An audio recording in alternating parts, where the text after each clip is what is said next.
خداوندا ای مهربانترین مهربانان، ای مهربانترین مهربانان،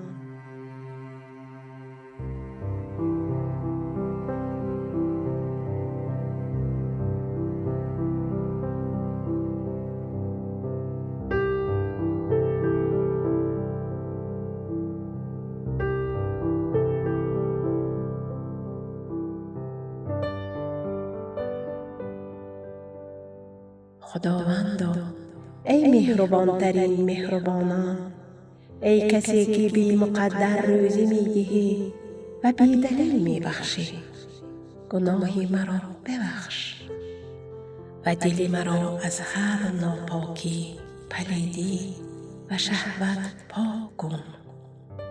خداوندا ای بزرگواری هستی بخش، ای خالقی با شکوه، ای کسی که نام تو آرام بخش دل هاست، آفرینشی تو سراسر حکمت است.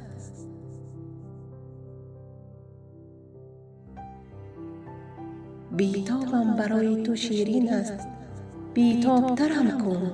خداوندا ای توانگری که همتا نداری، ای کسی که لطف تو بی نهایت است، این سعادتی که تو را میخوانم و صدایت میکنم هم از لطف توست.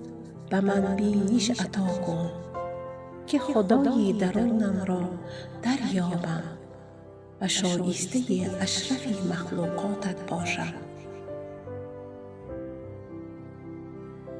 خداوندا ای شنونده دعای ما، ای کسی که همیشه توبه پذیری، سالها بی تو زندگی کردم و امروز پشیمانم.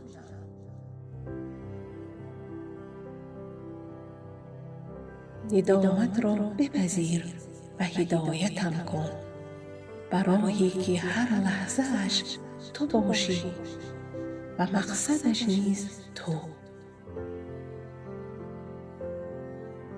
الهی آمین.